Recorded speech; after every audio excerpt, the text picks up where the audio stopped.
Olá, pessoal, boa noite, sejam muito bem-vindos à nossa live. Eu me chamo Evelyn Jesus e serei a mediadora da live de hoje sobre saúde do rim. Hoje estaremos aqui falando sobre um assunto muito importante, nesse mês de março que é comemorado o Dia Mundial do Rim. Tem como objetivo conscientizar a população sobre a importância da saúde dos rins, como foco na prevenção e na incorporação de práticas saudáveis.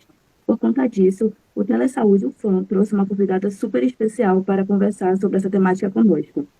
A nossa convidada é a médica nefrologista Ana Wanda, professora coordenadora da disciplina de nefrologia e supervisora do programa de residência de nefrologia da Universidade Federal do Amazonas, UFAM. Damos as boas-vindas à doutora Ana Wanda. Olá, boa noite. Fico feliz pelo convite para a gente conversar um pouquinho sobre a saúde renal. E março é um mês dedicado a essa ampla conversa que a gente procura ter com a população, com os pacientes, com os parentes, né, para a gente tentar se aproximar e colocar de uma forma mais simples o que vem a ser a insuficiência renal, doença renal, aguda ou crônica, tá bom? Então, para darmos início, vamos começar com uma primeira pergunta. Doutora, qual a importância do rim para o nosso corpo? Bom, os rins, eles são os órgãos que filtram o sangue e eliminam todas as toxinas, todos os produtos que podem ser considerados tóxicos se não forem eliminados. Então, o rim é um grande filtro do nosso corpo. E quais são as doenças relacionadas à sua saúde, as principais? Um rim que funciona normalmente, ele consegue eliminar o excesso de sal, o excesso de água, todos os produtos que a gente produz a partir da alimentação. Então, aquilo que não deveria ficar no organismo é eliminado através da urina.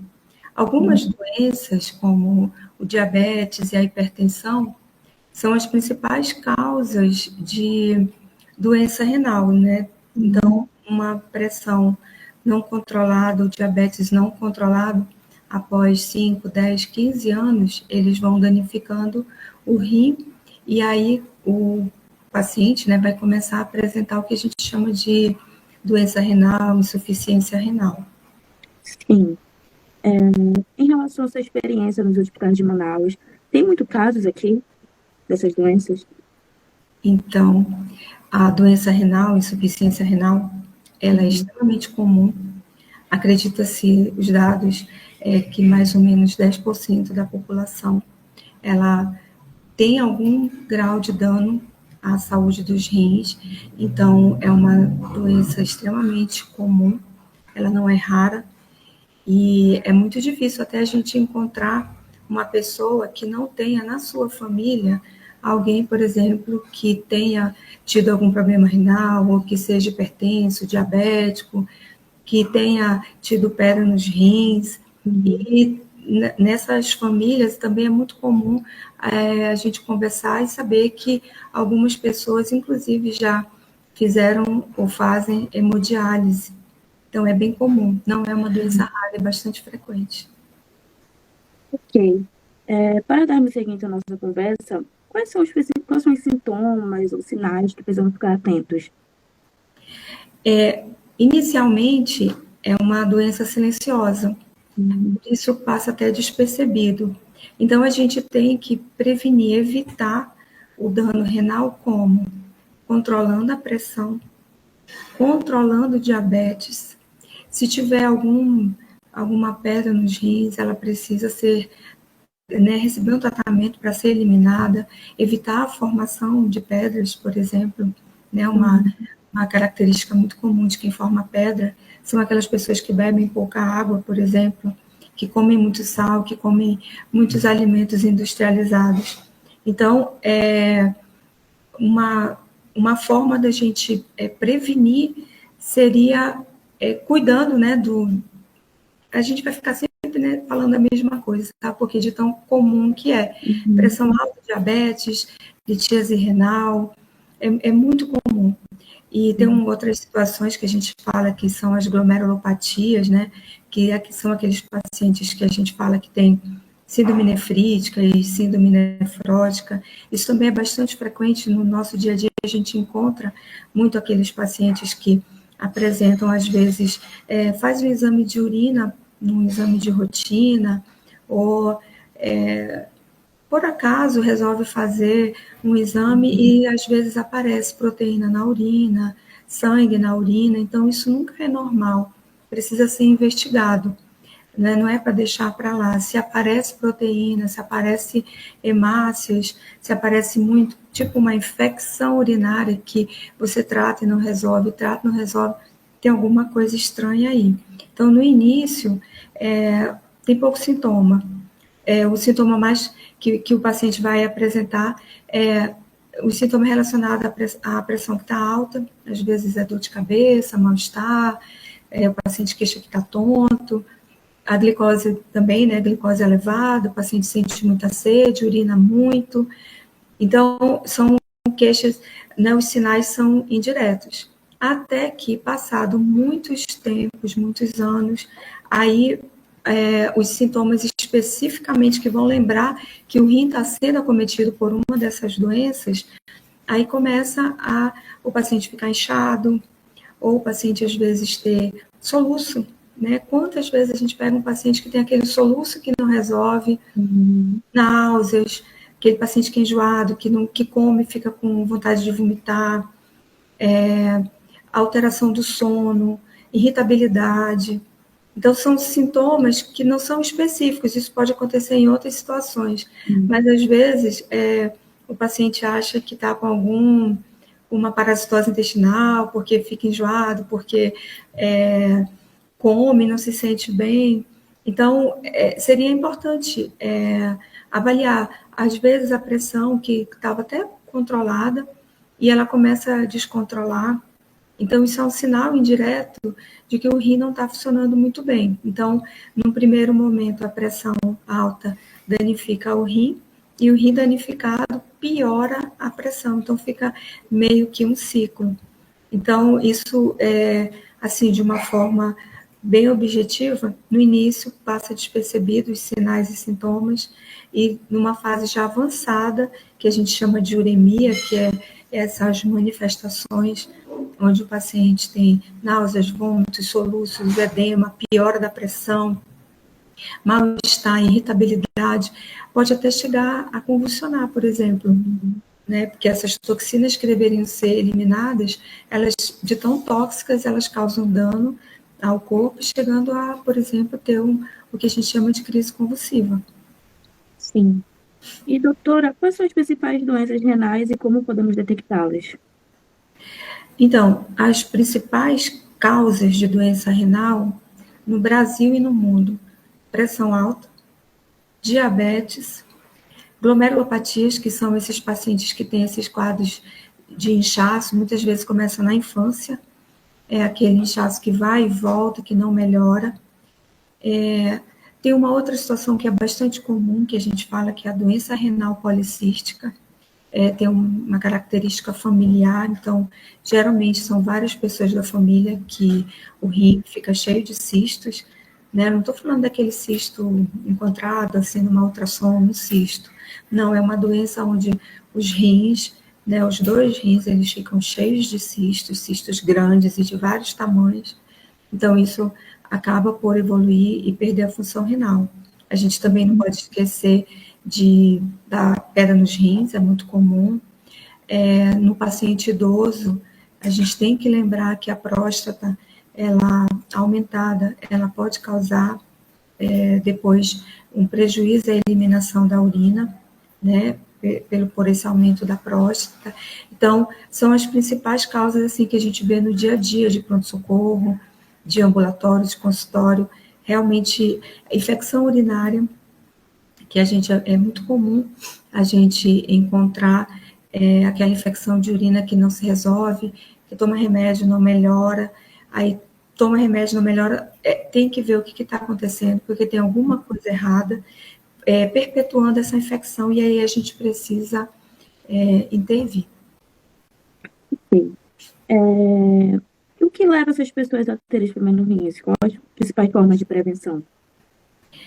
O principal seria cuidar da pressão, tomar os remédios direitinho, tomar os remédios para glicemia baixar, né, paciente diabético, dieta para todo mundo, uma dieta saudável, comer poucas comidas industrializadas, comer poucos alimentos com sal, porque quando a gente fala de alimento industrializado, pode olhar, todo conservante, todo alimento, ele é mantido com alta carga de sal. Aí, às vezes, a gente vê a pessoa falar assim, não, mas eu não como sal. Não precisa nem você acrescentar o sal na sua comida. É tudo que vem da indústria do alimento, né? Aquela coisa que a gente compra no supermercado, que está no vidro, que está na lata, nas embalagens, né?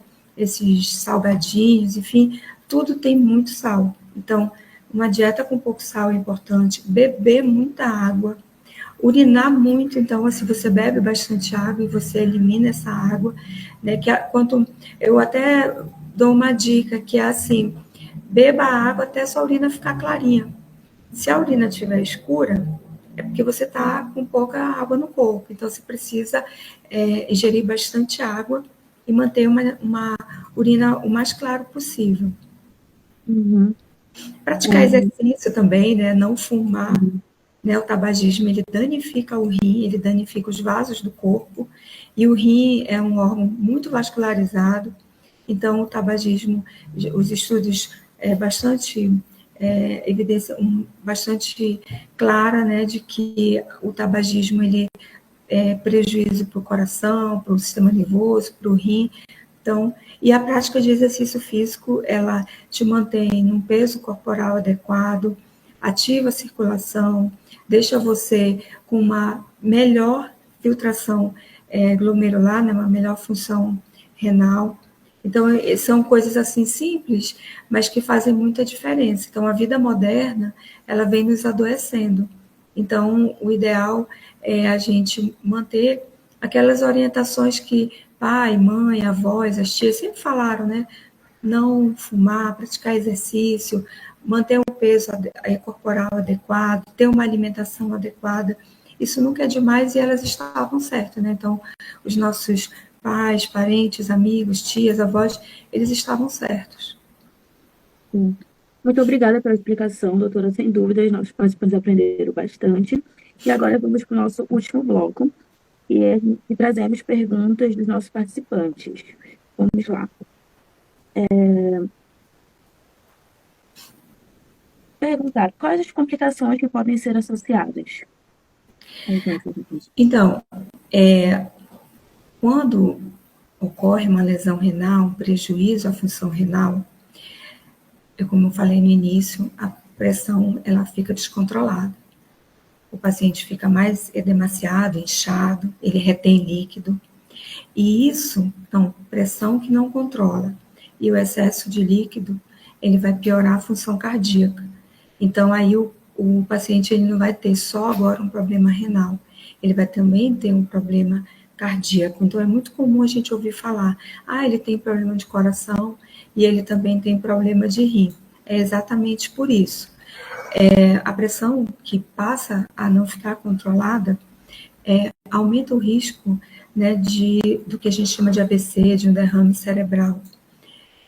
Muito prejuízo também na circulação corporal como um todo, né? Enquanto a gente fala também de coração, os infartos, né? Então, a gente vê que fica um ciclo de doenças. Então, alguma coisa com pressão alta, diabetes, litíase, enfim, danificou o rim.